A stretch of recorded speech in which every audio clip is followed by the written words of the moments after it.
All right, so I'm going to go through some thumbnails and share them. These are all student thumbnails. What's really important, I want you guys to realize before I begin, let me go through and show you the collection that I have here. Um, what's really important for you guys to understand is that some of you as artists, because I was just talking to a couple of students about this is where you lock up a little bit and you sort of want to give up and where you feel frustrated. That's a comment I get is like, I feel frustrated. I didn't know what to do next. And the thing is what you're doing is right.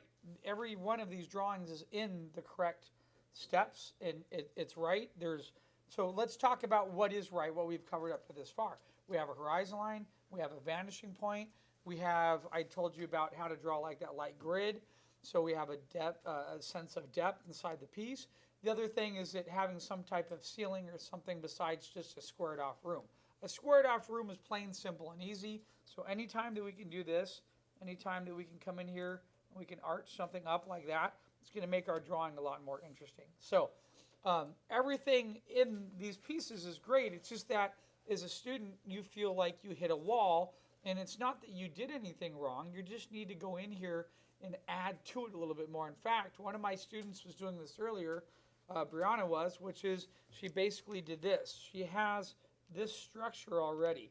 She has the structure of the building, and what she's doing is she's coming into that structure. She knows where her vanishing point is. She's then taking tracing paper and putting them on top of the drawings, doing different versions. There's nothing wrong with that.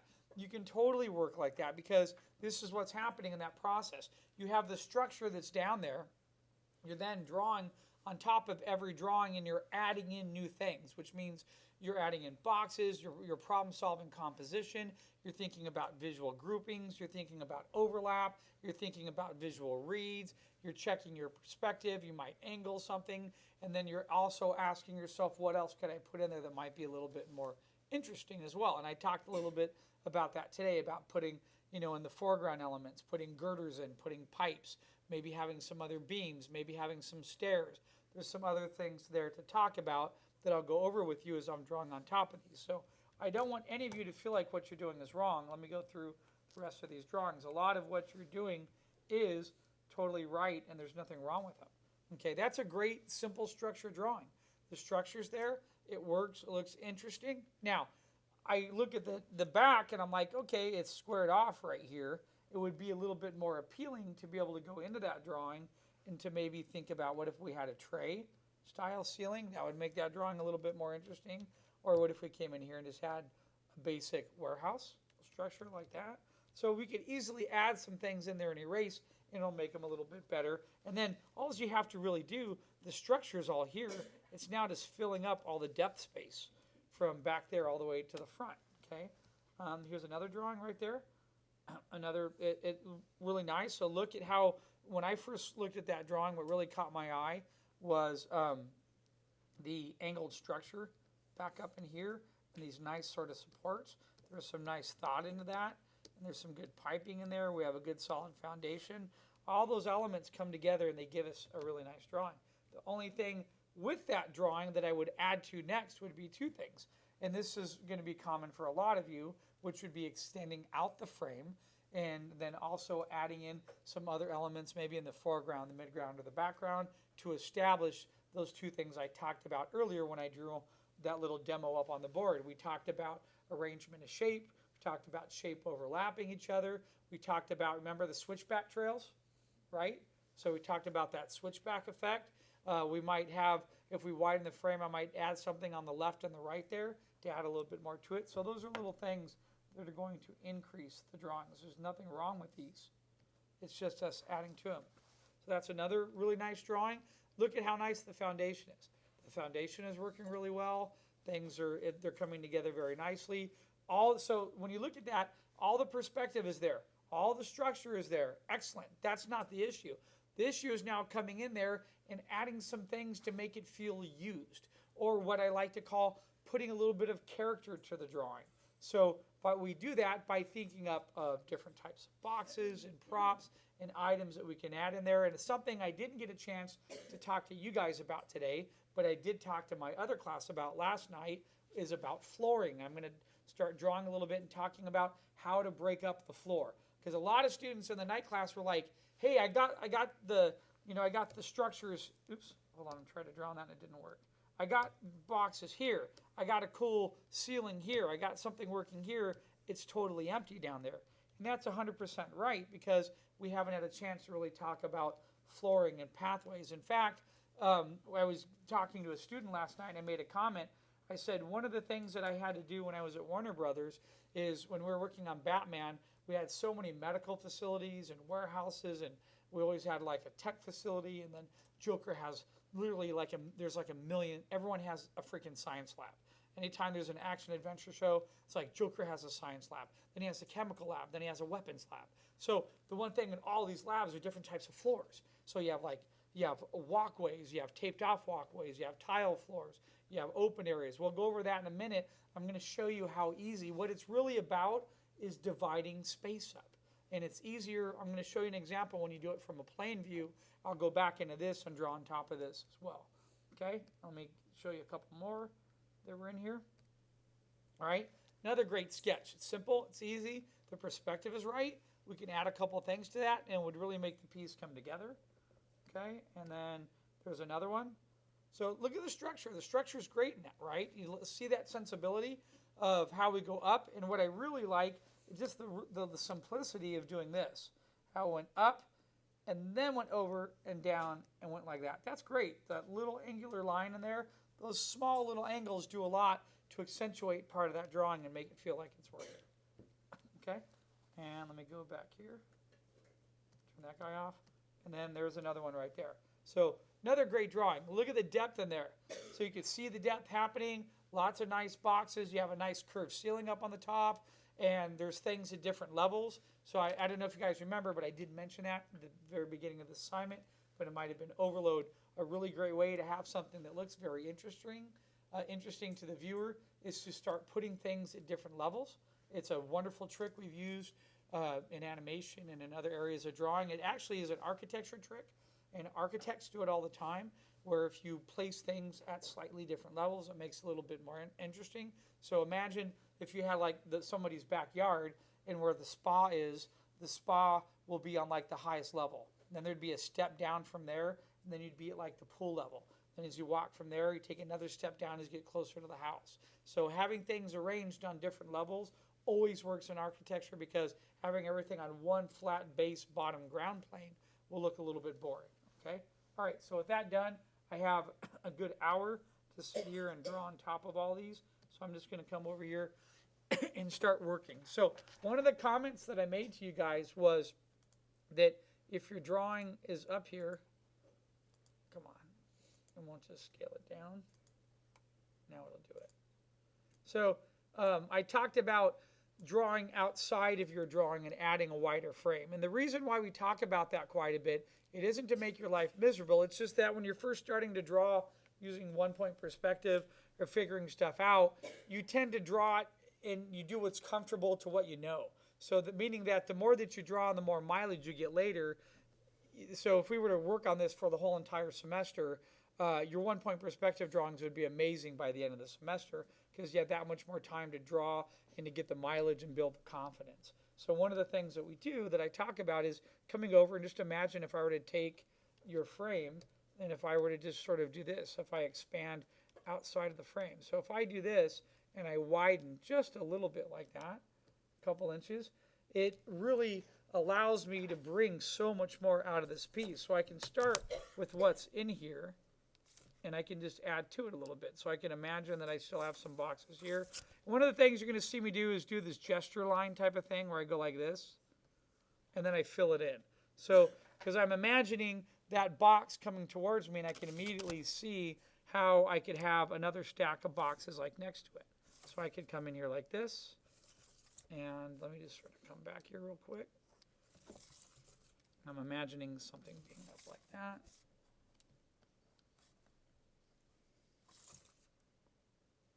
There we go.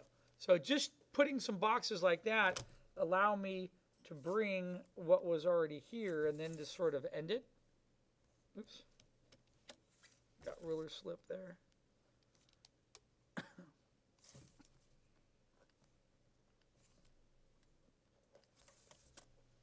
Now, do you see what I just did there? How it just creates a ton of depth in the piece?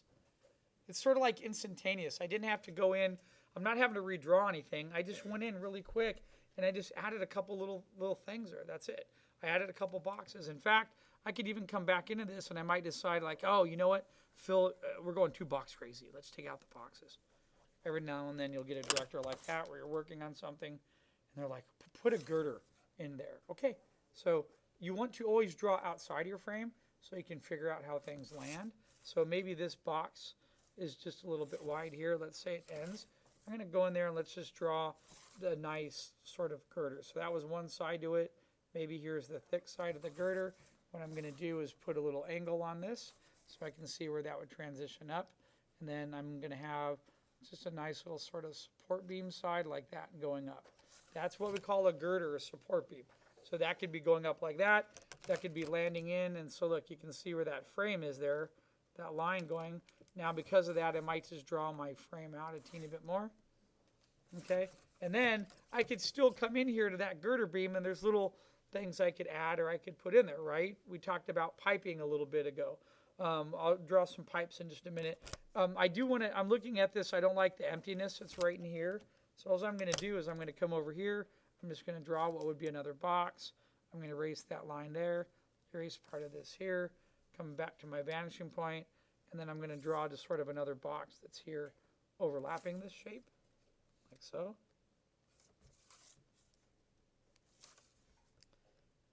Part of drawing and draftsmanship is about, it's a process.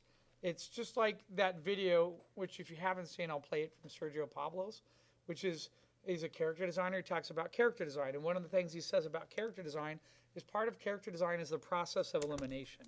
It's about doing a series of drawings that you might like, and then taking out some of those drawings and adding in drawings that take you into another direction that might be a little bit more interesting to what you're making. That's all it is. So it's the same thing here. Whenever I'm drawing and sketching, I'm thinking about process, I'm thinking about overlap, thinking about visual read and dividing up spaces. And I know some of you are like, hey, we've never heard about that stuff. I get it. That's fine. That's why you're here, though, is you're learning some of this. And that's why actually what happens, it doesn't, you know, I've taught this class here. I've taught this class at Laguna College of Art and Design, and I've taught it also at CGMA online. The only difference is the benefit for you is you're paying $150 for this class, and you're not having to pay $2,000 for it. Okay, because other places are paying a whole lot more money. So look, all I did right now is I added that other box in there because before it sort of went like this. So it was like, and straight across. And I didn't like that. I wanted things to go sort of easy. I wanted them to feel like they go up here and then go up again, then up, and it just sort of fits together having that little visual read right there, okay? Now, the only thing, as I look at this box here, one of the things I thought about doing is what if I just brought that box, it's out quite a bit. What if I ended just a teeny bit before, like right about here? Oops, wrong color. If I come in here and I end it just a little bit more and drop it just down a little bit, I'm going to be able to see where it hits on the ground plane then. See how I did that? So by doing that, I like that quite a bit because it opens up this space here.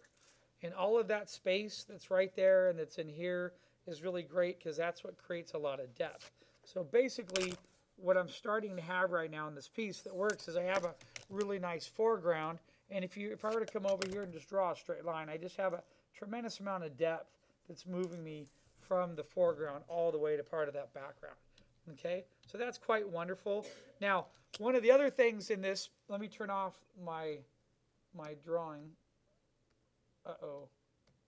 No, what did I do? Okay, my bad. Hold on. I was drawing on the right layer, wrong layer, but right layer. Okay, so if I turn that off, one of the things that I didn't like, I have a little bit of that yarn effect happening. Meaning that if I come over here, do you see how I could draw and go like piece of yarn all around all those items? So all those items are sort of out there, but they're all single items and they're not grouped. So one of your jobs is going to be to find a way to group those together because it's going to give them a little bit more cohesion and it's going to give them a little bit more unity inside the piece. Okay, so I really like this barrel idea that's, oops, sorry, oh, that's my mail going off. That's weird. So I like that barrel idea. What I'm going to do is a barrel is actually a basic cylinder. So I can draw that down. I can find where it might end on the ground plane. And the reason I want to do that is if I find a rough idea of where that base cylinder is, hold on a minute, I'm trying to draw a cylinder on a Cintiq without rotating, and that's impossible.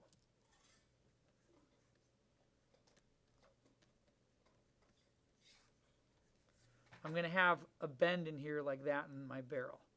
So if you decide to keep the barrel or you put anything in your piece, I'm going to hold it to you that it's going to look right and it's going to feel right, okay?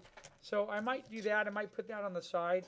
And look, just I might come over here and I just might throw a couple more little boxes sort of over on that side. So I just come back to the vanishing point, and I'm thinking just something maybe really simple like that. So I'm just going to come over here and draw up. And I think what I might do on this one, I might put a little bit of a shelf. So I'm going to take a box there and drop it down to about the ground where I can see it. I do, an old habit I learned in animation is even if it's outside of the frame, draw that right there. Because if you see where it anchors the ground plane, it gives you a little bit more depth into the piece. Okay, so I'm going to imagine that I have a couple more boxes here.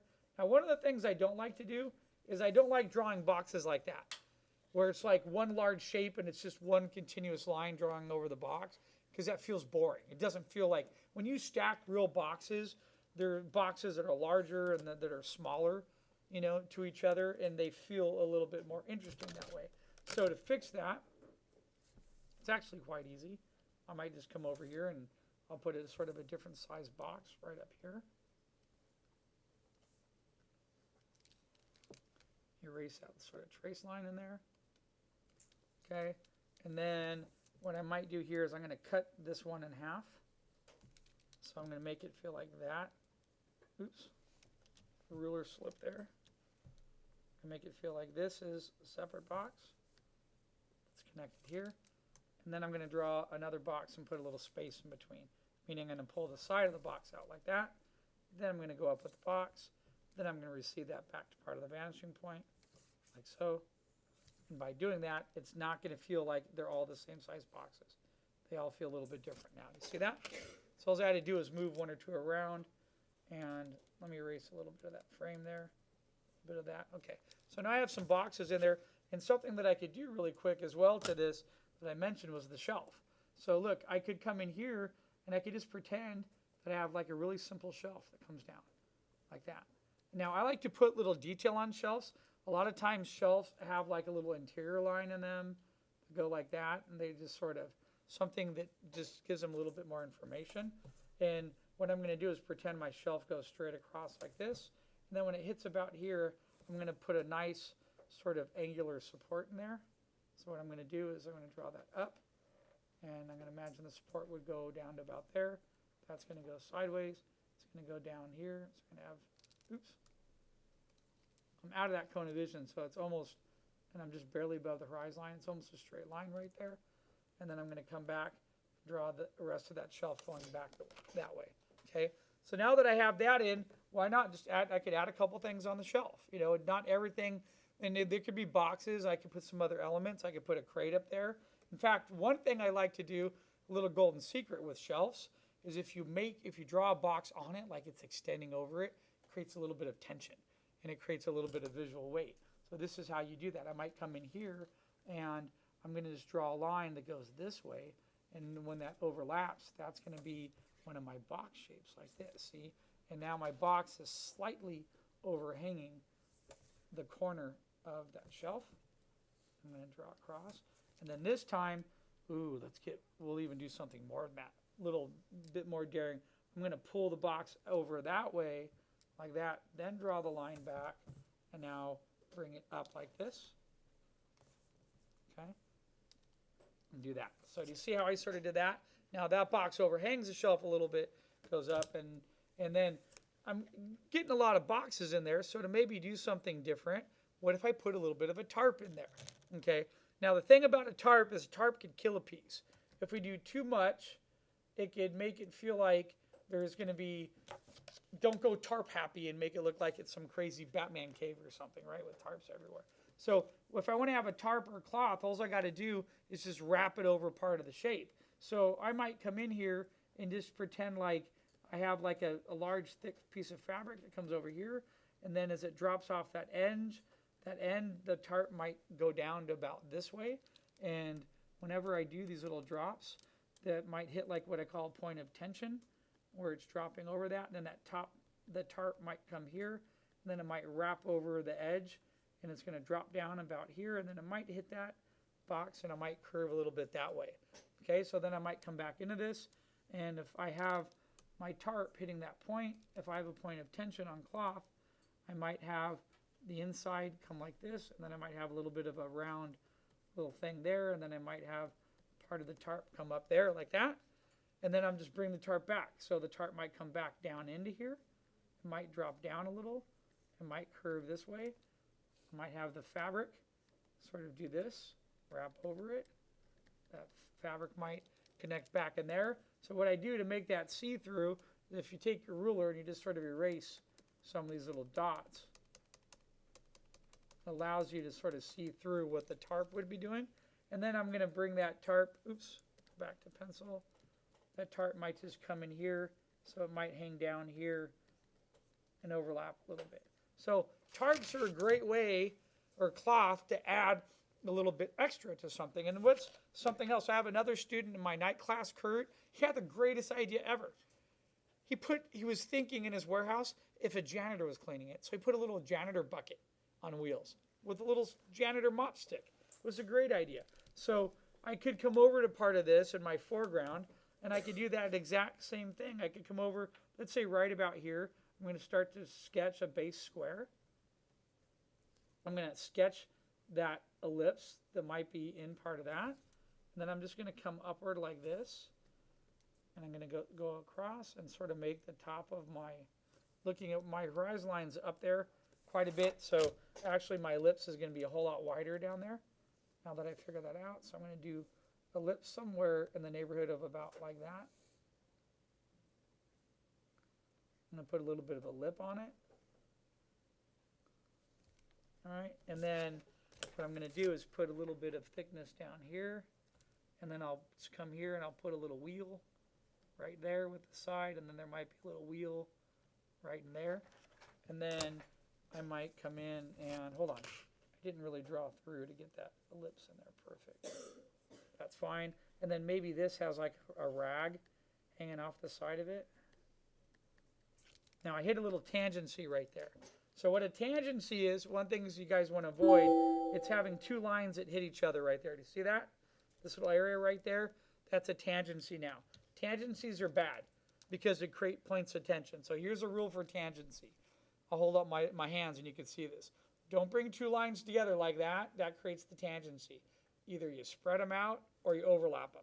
That's the golden rule with tangencies, okay? So here, let me go back.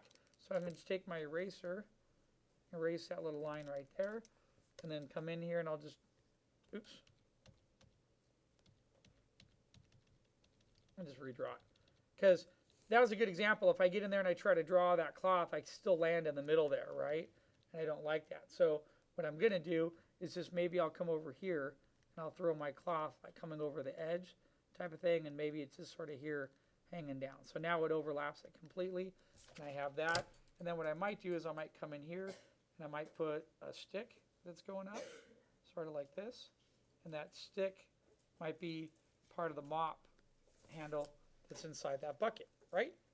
Okay, so there, I have some foreground elements that are drawn in, and then I could then go back into the rest of the piece and I can add some more elements. Now, I already forgot who the student is that did this piece, but it's a really good piece.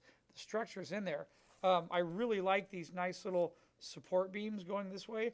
One of the things I commented to some students is if you ever have support or any type of wire, never draw just the wire. Like, don't come up here and go, yeah, that's a light. No, that's not a light. A light has thickness to it. It has a cable, it has a wire that holds it. Straight lines are boring, and straight lines aren't that interesting to a drawing. So what I might do on this is I like that idea, but I might put like a little bracket support here like this. And if I draw a dotted line coming up to the wall, I might just come in here and then I might draw another little square that's right in here. And I'm just going to draw this bracket arm that goes across like this. And then where that hits there, it's going to recede back to the vanishing point, and then I might draw that. Hold on. I'm trying to get a nice thin line, but my ruler slipped a little bit there. And I have that there, and I might have like a little bracket system that holds that together. So if I did that one there, I might come back in here and then draw one a little bit further back. Okay? But look at how empty the shelves are. So if I come back here and I measure there, now just to save time, Phil's going to cheat for a minute. I'm just going to copy and paste that, and I'm going to move it back over here because I can do this in one point. I can get away with sort of just copying and pasting it, getting it to fit, as long as it's hitting that same line. Oops, I did not mean to rotate that. There, I can get it in to fit about right there. And then I might paste it one more time and scale it down again. And I'm just going to drag it and put it way down there and make it smaller again. Get it to fit the perspective, let's say, about there. And then I'll just erase a little bit of the bottom. Oops. There. So that's done. I have a bracket now, but now I need to fill it. And again, I do that same thing. I think of things as being in gesture lines. So I come over here and I go, hey, I might have a couple boxes that go up. Why not have like that? And then what if I have something like that there, right? So I'm going to go into that shape now. And here, let me lightly erase this, just so I can use that line as a guideline. And then I'm going to fill it full of some box shapes. So that becomes another grouping on the back wall there. So here, I'm just going to draw across. So I'm just drawing the squares. And then I don't want them to be too small, because if they're too small, they'll eat up too much room. And there'll be too much detail.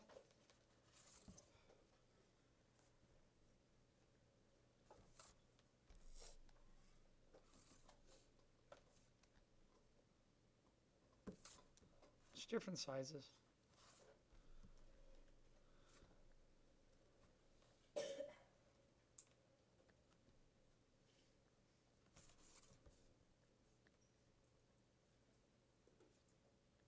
There.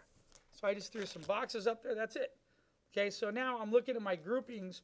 I have what I would call like a pretty good grouping here. I like that one. I got this here in the foreground. So I got my foreground elements done, right? So now I'm thinking in terms of simple and visual reads. What if I group what's here down to something maybe underneath it a little like here with a light overlap, with that being overlapped right there. So I'd have one. I have a nice white. Sometimes I think of the foreground as both 1 and 1. And then I might have 2. And then over here it's a little empty. So I could have 3, right? So now I would go in, finish drawing 2. I draw 3 on the side. And then I might add something that's a little bit more interesting to the ceiling. Okay? Yeah, question. Would you have lights or windows? I would actually, that's a really great question. Because if I was doing this drawing for an animated show, I would add both. Does anyone know why I would add both? Because then I have multiple options to light it. Yes.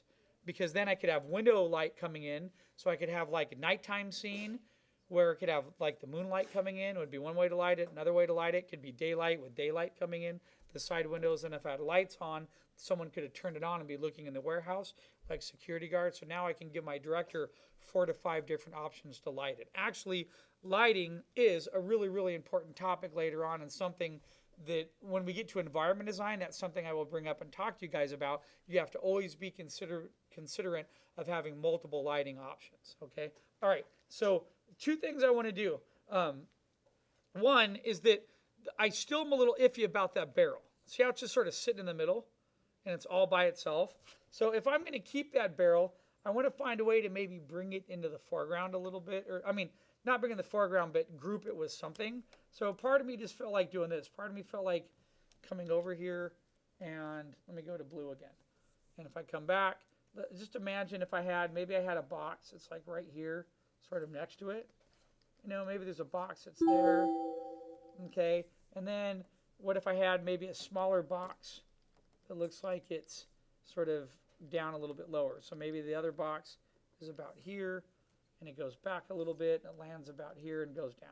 So to me, that's a little bit more appealing because now it sort of looks like, doesn't it look like I'm in like the storage area, like in the back of the warehouse, and I'm looking through the rest of the warehouse to the door. So I sort of like that feel. It creates a lot of energy. And now I look at that, I'm like, ooh, now I really like that. Now I want to bring my frame out to about there. And this is why we're always sort of reframing, is because look at how cool it is if I come back now and do this. See, if I draw my frame and widen it a teeny bit more, I didn't have to redo the drawing, did I? No, all I did is I just widened the frame a little, and now I have all this really cool information. Hold on, let me merge my layers. There. So now I could come back and I could erase that and erase that. So what I'm actually doing that I'm trying to sort of teach you guys is I'm constantly like, hold on, what did I do there? I had a box there. That should have ended there.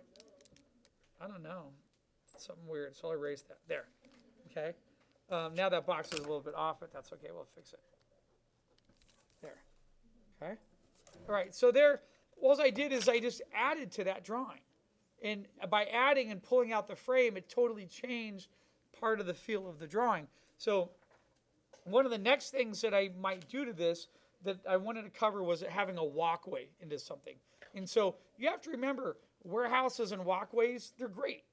They're taped off sometimes. Sometimes a walkway might be a different type of tile. The rest of the warehouse might be totally different. So here's something that you could do. Imagine, let me finish this grouping right here. So imagine I talked about, ignore these boxes that are there. I'm going to sort of draw over them. I'm going to draw a box that's overlapped here. But then what I'm going to do is I'm going to sort of bring it out a little bit this way. Let me draw another box up in here too. I'm going to hang that one over a teeny bit. There, and I'll draw that going this way. And then maybe that one ends a little bit. Maybe another box comes out about there and goes out. Another thing to do, something that also works really good with environments, is I call it the rock effect. Have you ever seen a big mountain of rocks? What happens? You have these big rocks. What happens to the rocks eventually? They fall down and you get littler rocks. And so you see the little rocks and then you go to the big rocks, right? Do that to the boxes too. So you just don't have all these big boxes. After I get a couple big boxes drawing in front right here. So all I did right now to fill up that space and to have one large grouping is I just drew like 4 boxes in it. That's it. Wasn't mathematical, wasn't anything hardcore. That's it. See those boxes? All of that unites this now into one big grouping. See how cool that is? It's one grouping that reads very well. So now that rock effect, what I was sort of describing, is I might come in here and do this. I'm going to overlap right here. Oops. I just hit the mic. Sorry, Mr. Mike. Now it keeps dropping. Okay. So what I'm going to do is just come back down here, and I'll just sketch in another smaller box, just like the rocks, right? There. So you see what that did? That little box overlaps. That creates a little bit more depth. So now back to the walkway. So look, I might come here, and I might say, hey, there's a little pathway that's going to go this way. I'm going to come back here. Let me draw that pathway right here. And when it gets to about right there, it's going to angle and go to the side. And I'll show you what I mean. I don't want to have the pathway hit right there. Why would I not want that? It's a tangent. That's right. It's hitting on top of the barrel. So that doesn't look good. So what I want to do is I can have the start of the pathway hit about there, but then the other pathway line I want to have it go about here, let's say. Let's say it about there. And what I'm going to do is I'm going to come in here and I'm going to angle. Let me see, get that out a little bit more. And then I'm going to draw an angle in here, like that.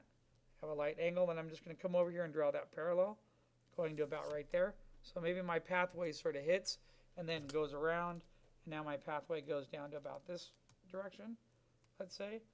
And maybe my pathway actually comes back this way, goes through the rest of my composition like that. So let me draw that out. That might angle a little bit. Come back in here.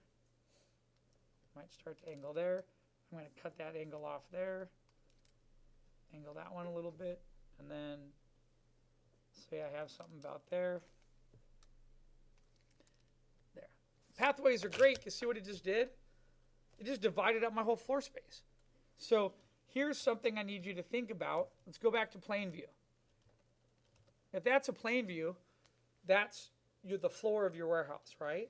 So divide it up. How do you divide up your space? Think of it like this. Well, what if I have a pathway that goes that way and that pathway goes that way? What if there's a line here, and then on this side of the line, my tiles go this way?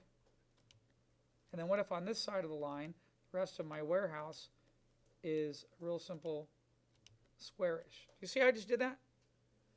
That represents the plane view of my drawing. So then I could go back in and I could add that into what I'm drawing. And that will help me fill up all my space and make my drawing totally work. Okay, so all I have to do that would be, I came in here and I talked about, I shouldn't have just erased what I did, but it's in my brain sort of. I was imagining a straight line going back this way. So look, if I come back here and I go, imagine a straight line going that way, I'm going to put some thickness to it. And then when it gets around, actually I might do is, because there's a warehouse door there, I might bring that line this way, like so.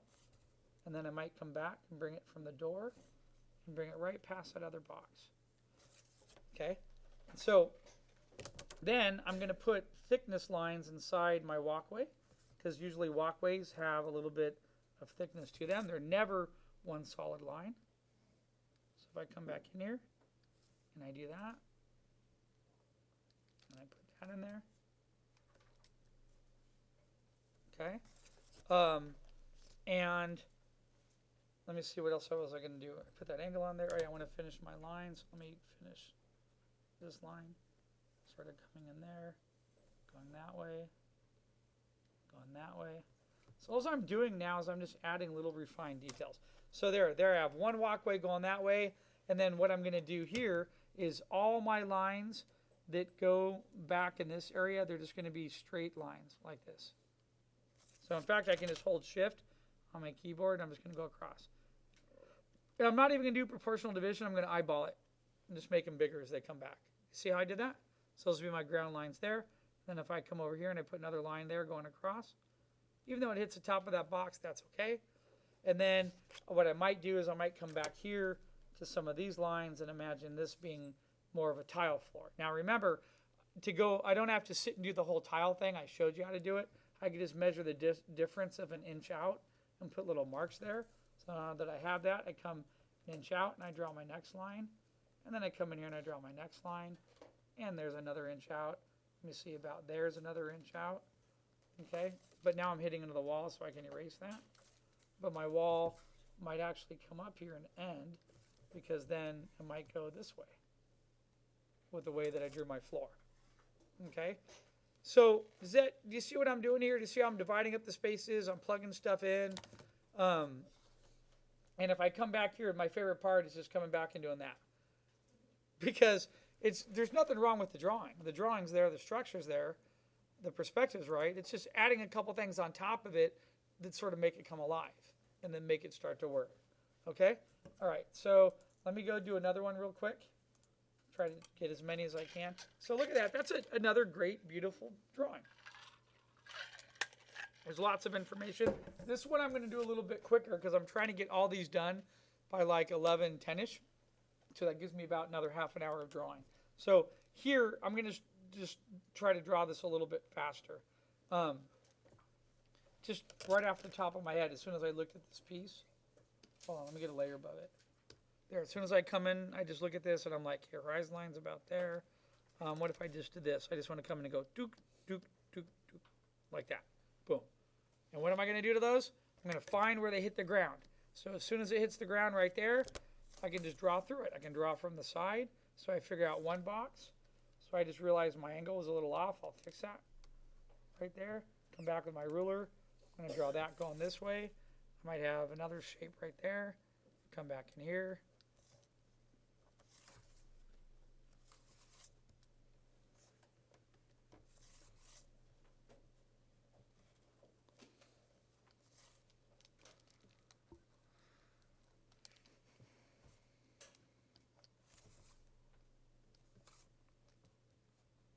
There.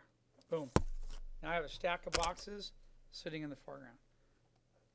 I like to draw through my shapes because gives me a better feel of what might be there. And I also want to overlap that to create a little bit more depth. I'm going to put another box in front of it.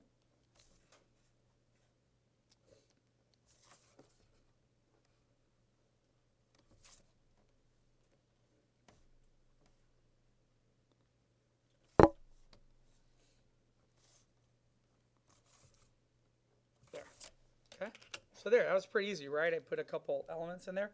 Now, this time, what I might do, you know what?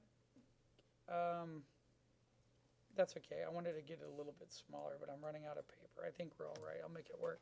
I wanted to come over to the right side because this is something that I had one of my students do.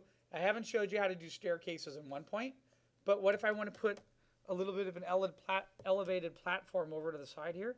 So I'm going to come over here. I'm going to draw a line that goes up, and I'm going to start with what I know. That's my elevated platform right there. Platforms always have edging on them, so you don't hit the hard cement. So there, I put a little bit of edge on it. And then what I'm going to do is to do stairs, I'm basically going to draw a line coming out what might be the length of my stairs.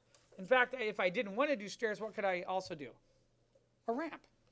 They have ramps in warehouses all the time because you're rolling stuff down. If you want to do a stair, this is how easy a stair is, receding from you.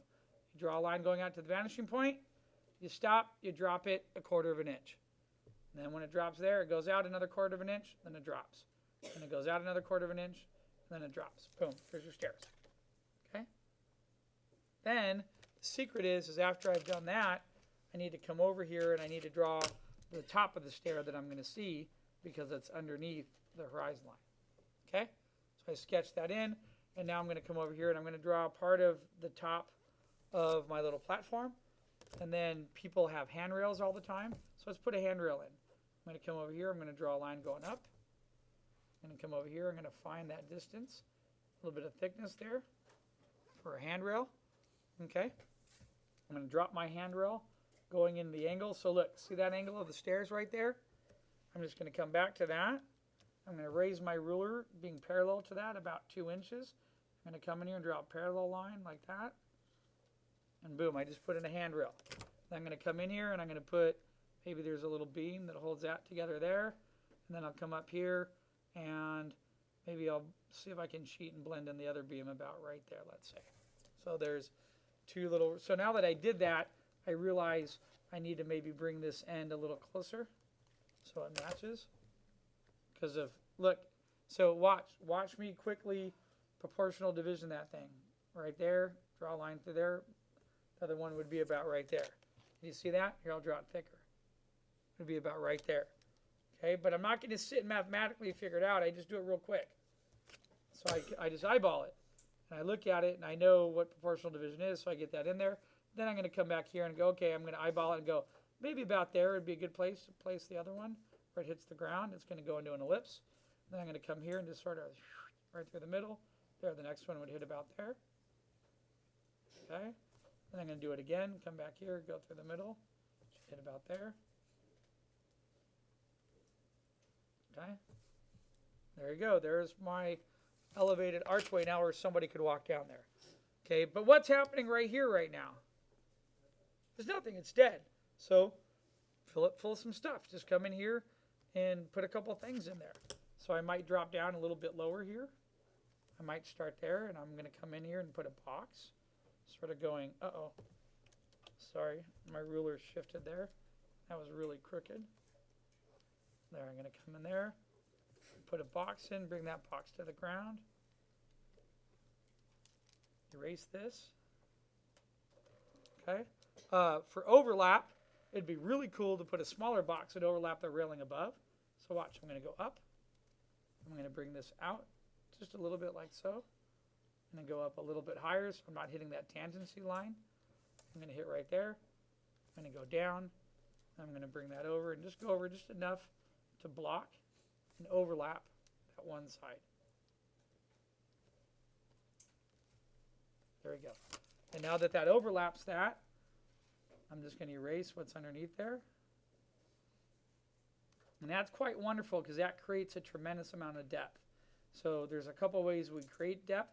We talked about that when I showed you a couple samples of work. One of the ways that we create depth is by having transfer of scale and things receding away from a vanishing point and getting smaller. Another way we create depth is when there's atmospheric perspective. Another way is with overlap. So anytime I overlap something on top of something else, it starts to create some really simple depth. Okay, there. That's it. I can leave that alone. Do you see how this right here feels like a little grouping? Right? That's it. I can leave it alone. But before I leave it alone now, let me reframe a little bit. So I added those little two elements in there. And I'm just going to come here. And I'm going to draw my line. That looks like a nice place to sort of divide that up. And I like the ceiling height already. So I'm just going to keep it about there. I'm going to bring that down. I have no problems with you reframing a drawing as long as you go left or to the right. What I don't want you to do is go up and then start drawing a square again. Because when you're drawing a square, you automatically change the drawing and it doesn't look as cool. So next thing I would do in here would sort of be like the same thing. I would go into this piece and I would start thinking about grouping. So just to draw them in red real quick, I'm like, okay, I got a nice foreground here. I got a nice foreground here. I'm like, oh, look at this. They have this idea of the office up there that's elevated. That's a beautiful idea. So I might come up here. I might put that elevation down, bring it down to the ground. What would be under there? Series of boxes like this. Maybe there's a warehouse pallet here with a round pallet on it and something else there in front of it. Okay, so that would be fine. Now, a little rule in design that someone taught me a long time ago, it's always been in the back of my brain, right angles suck. Like 90-degree angles are boring, right? So whenever I have a 90, I'm going to try to get rid of it. So for example to this, right here, I have a 90-degree in there, right? What if I take out the 90? So that's really easy to do. All I have to do to take out that 90 is bring that ceiling up, and I could come over here and I could put a slanted roof on it, like that. Now it's going to be 20 times more appealing because it's not a 90-degree angle anymore. It has a slight change to it. You see that roof back down to the vanishing point. Like that. Come in here. Now, I know someone's going to be like, well, I want stairs to come from that door. Okay, I know. We haven't really covered stairs yet, but I'll give you a little bit of a secret to how stairs work. If you want to add them in your piece and then you can figure out the rest, this is how stairs work. Your vanishing point's there. All you have to do is you have to draw the wedge, like that.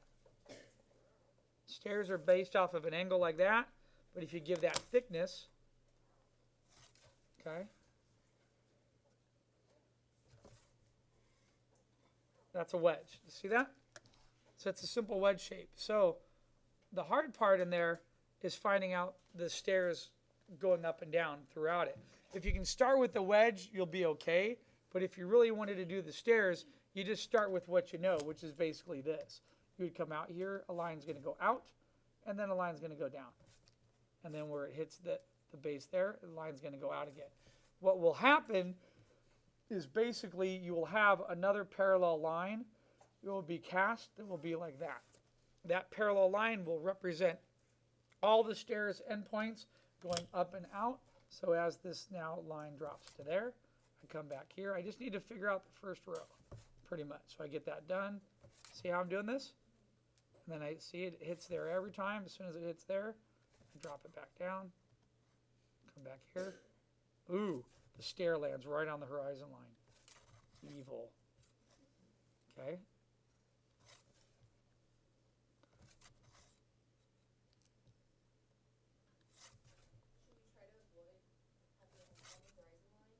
Yeah, I mean, stairs can be a little complicated right now. We'll cover them in more detail. I just got lucky that it happened to end right there. And the reason why it gets longer on the end is because of this, is because here, when that stair goes across, okay, if I draw a line straight up, it ends there, right? So here, when that line goes straight across, I come to that other corner, it ends there. So, but when we dip underneath the horizon line, we can now see on top of the stair. So when we draw a line to the edge that would be there, then we have to go up and then we go over. And then basically when I draw this next line out, I then have to come back to the corner and recede that back to the vanishing point. That's where it gets tricky because now the stairs, they're almost like they're stretching in perspective sort of. And if you're off just a teeny bit on your line, it won't look right. But that's how that would start to go. And then as I bring that one out this way, and then I end it, and if I bring that line over, and then bring that up. So that's, so you figured out, that's how the stairs work. But if you can't figure it out, don't put stairs in. Just take it out. Don't go super complex to it. I'm just thought I'd quickly go over it to show you, but we can cover it in more detail. Okay, so back to this stuff. Yeah. So should we always aim for, I know you mentioned like foregrounds, like left and right, to like enter the scene, or does it just depend on the angle you are doing? It just depends on the angle, and you don't always have to have both foregrounds filled. I could have put a bucket in there with water. I could have put a trash can with another box or two by it, right? It didn't have to be, I just threw a walkway in there because that's what I thought of. So sometimes, actually, if I wanted to, I could have totally ignored that, and maybe my foreground would have been in the ceiling. In fact, my foreground in the ceiling could have been this. It could have been, this is what I was drawing last night. You could just come over here, and I could draw a cylinder, and that cylinder is going to have form's going to wrap it like that, and then when it gets to right here, the cylinder will bend a little, and if I draw through that, and if I recede that back, then down to my vanishing point, and then if I come here and think about, hey, I have a large round, what do you call it, head to it, it's a flasking head, and there's a little bolts that fit on, and I've already give that a little bit of thickness, like that. If I draw a little contour line representing the shape of that, and then maybe this comes down this way, and then maybe it goes up. It rounds, and then, oops. And when it rounds, maybe that line goes up like this.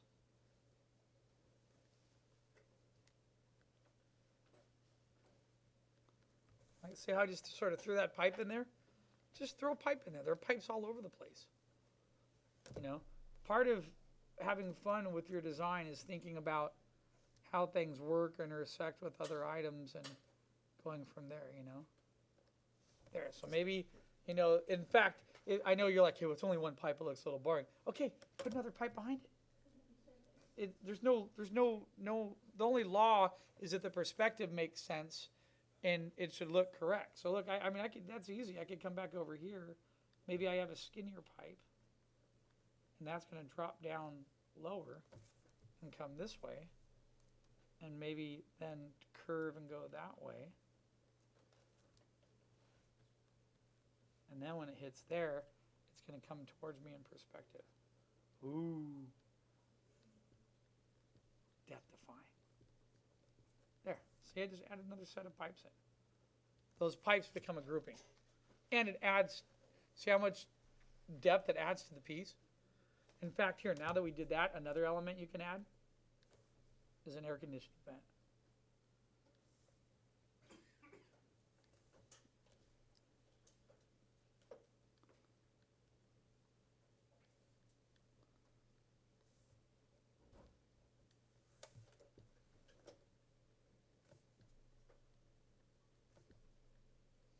An air conditioning vent hanging in between the pipes. All I have to do to make that look like an air conditioning vent is draw a very light square in the middle of it, like that. And then I come back and you zoom in case you can't see it too well. If I come back into this, I'm just going to draw a series of very light horizontal lines. You can see where my perspective is a teeny bit off from my ruler. That's okay. There. So that's an air conditioning vent now, right? So I just drew a couple pipes and I added that in there. But look at what it does to the foreground. Look at how it defines the rest of the piece. So was there anything wrong with this thumbnail? No. The thumbnail's spot on. The perspective's spot on. There's no problem with the drawing and the draftsmanship of that. Now we're going into composition and here's the big word, design.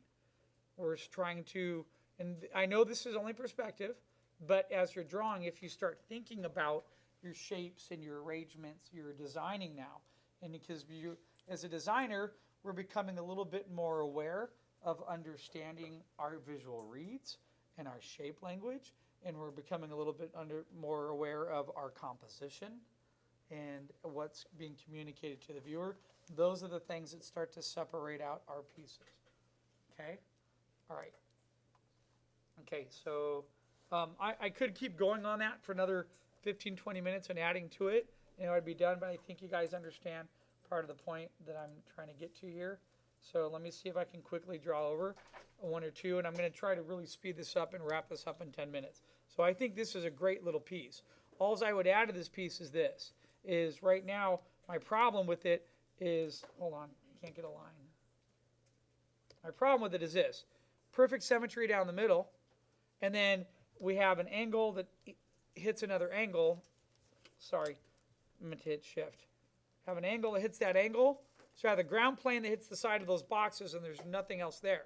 So anytime you have a very large angle hitting a very another plane like that, and there's nothing here, there's nothing, so this surface hits this surface, there's nothing there, what do we need to do? I just told you about the rock theory, right? So if I come into that, and if I go, oh, hey man, I'm going to break up that whole reed, I'm going to put another box here, and then because I live life on the dangerous side, I'm going to put a box at an angle. Oh my God, they have something tilted at an angle. God forbid, right? I'm crazy, right? You know, no, but you get the point, right? So then he'd come over here, and I'm like, oh, wait a minute. Now we're going to be really crazy. We're going to put another box, and it's right there, you know. And then see, look at what that did already. It just changed the whole feel of the warehouse because it makes it feel used. It makes it feel lived in. One of the problems that happens in environment design, one of the first assignments we do is an exterior of like a downtown, like a 19 or like a 17, 1800 medieval town. We do a downtown of it, similar to like what they did in Pinocchio with the artist whose name was Gustav Tenengren, who did all their layout work, right? So when we go to do that design work, everyone does their first drawing, and it looks like everyone died of the coronavirus. And like there's nothing on the streets. It's just like empty streets. There's nothing else there. There's doors and empty ground plane, and there's nothing else in there. People are walking through. People make messes. Oh my God, you should have saw my daughter's room the other day, right? There's like stuff everywhere. People bring stuff in, they leave it in, they put stuff against walls. They have backpacks, they have bags, they have boxes, they have round containers, right? So just by doing this, and imagine then I come back in here, maybe let's say right here, I just sketch in like this.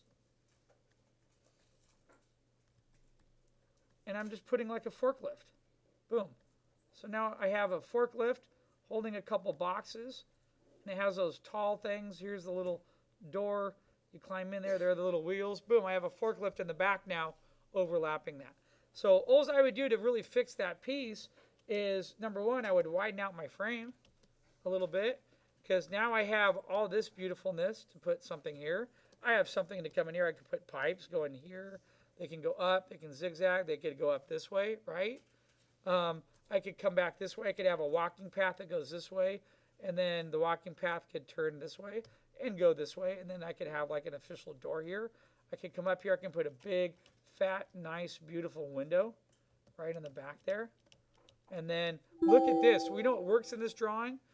Who did this one, by the way? I already forgot because I walked around. I looked at so many. Anyone?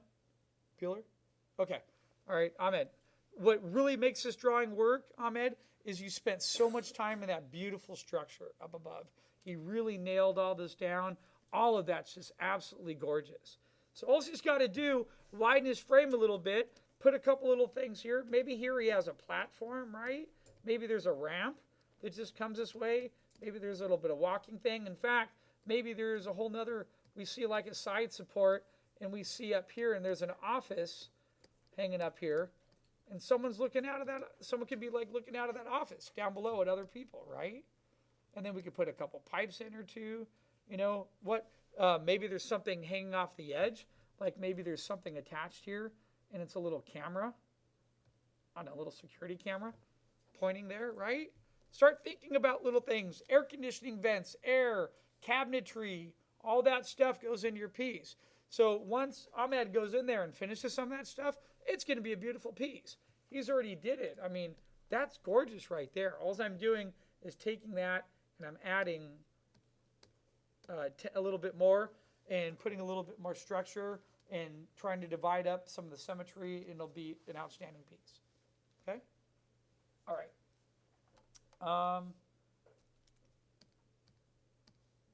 Sorry, I wish I had more time to draw on these. Same thing here. This is great. Wait, did I skip one? Hold on. No, that was Ahmed's there. So this one. So real quick, Ryan, great piece. It's simple. It's easy. It looks nice.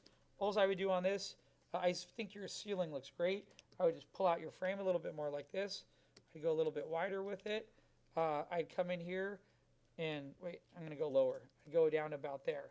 The reason I'd go there is I establish a little bit more distance between there and there, and it makes it a little bit more interesting. And then I would off-kilter the drawing, meaning that you have a nice symmetry going down the middle of the page. So to off-kilter that, I would think of it as like scales.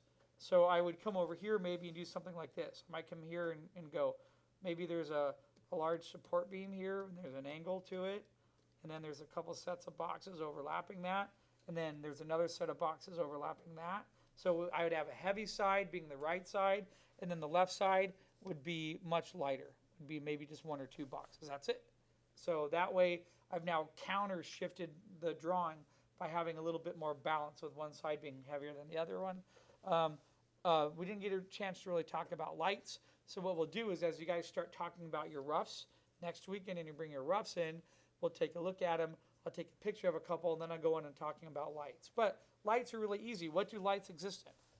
Squares. So and you can draw round lights, but you don't always have to. I could really easily come into here and just do this. I could say, hey, right here, it's a straight line. Oh, it's supposed to be straight. There, if I do a straight line there, and I do a straight line here, and I come here, boom, and I go across like that. Go that, I'm going to end it, turn that into a little box with a slight tilt on it. Okay, and then where that line kept forward from there, I'm going to come over here. I'm going to keep those same trace lines like that. Go across, come in here. I'm going to draw one light bulb, another light bulb, and another. That's it. One light bulb, another light bulb, another. There's your lights. And then you put a little string attaching to the ceiling. That's it. That's the first set of lights right there. See that? It was easy. All I did was overlap what he had right there. So I'm going to come back here. I'm going to do the same thing. This light ended right here, so I draw a line across. And then when I draw that other set of lights, they're going to go to there. That's it. And boom. That's the lines going right there. And then if I draw a line across here, I can figure out where, follow that trace line. There, the other lights. We'll start right there.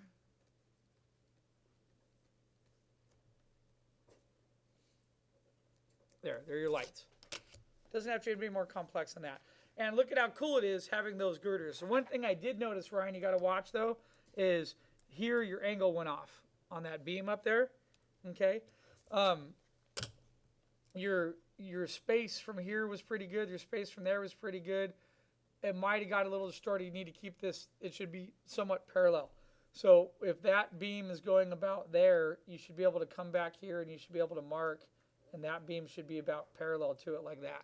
See how that feels correct? So the angle went a teeny bit off. It could have been the line or the pencil could have been slightly off if you did proportional division. I wouldn't worry about that. I would just sort of eyeball it and get it in there. So that's all you got to do. And then look, then you have all that beautiful space from here to here to fill. There's so many cool things you can put in there, you know? Okay? Sorry, I know we're running out of time. We finish in just a minute. Just trying to be fair and go through everyone's. Another super great piece. Again, everything's there. The structure's there. In fact, I really like the groupings that are happening in there. The only thing I would do to this is I would come in here and I'd be like, boom, frame. That's it. I would add now all this other stuff on the frame here, and I would follow it into the piece, and then I would fill in maybe some information that's in there. I might have something large over here that comes together there, and then I would figure out part of the structure. I wouldn't want a square, so I might come back here and be like, hey, maybe this is that type of structure in the back. So that way I get a really good feeling more of a defined shape. Something like that. Okay, that's it. And you could already see it happening. Man, I bring that down, I bring that over. I'm like, hey, that's pretty cool. So now look, what do I have here? I got a dead corner. So I could come into that corner and I could think about, okay, what if I have some type of shelving system that maybe comes out, maybe it recedes this way, maybe it goes up. In fact, what if one of the supports come down this way? Actually, no, I don't like that. Too many verticals. I want to angle it back here, like that. I put an angle there. See the underneath of it. Bring the line back this way. Fill this with some cool boxes in there, and it's already starting to come together. Okay, just get in there, have fun.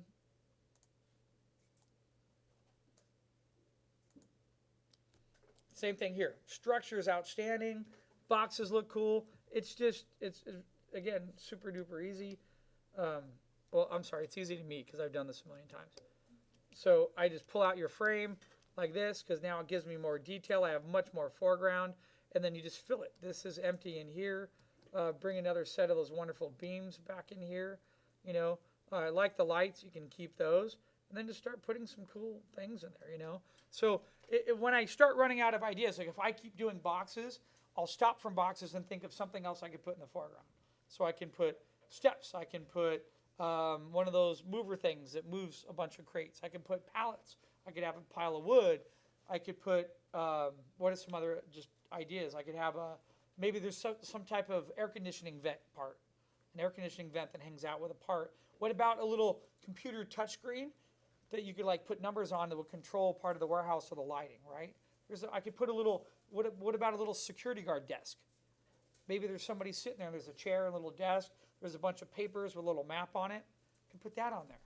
I could put a support beam coming down all the way like this, and then I could have a little map bolted to that. There could be a little angled platform, and there could be a little computer, that could be a screen, and then maybe up here there's some type of like paper folded around like that, hanging off the end of that. You see that? That could be in the foreground. There's 100 different things you could think of to put on there. That's going to be a great drawing, okay? And then, same thing here, Josh, the one that you did here, it's a really nice piece. The only thing I was worried about on this piece is on Josh's here in the back, it gets a little, it's tall like a cylinder. So what that means is it doesn't give us a lot of wide room in the front.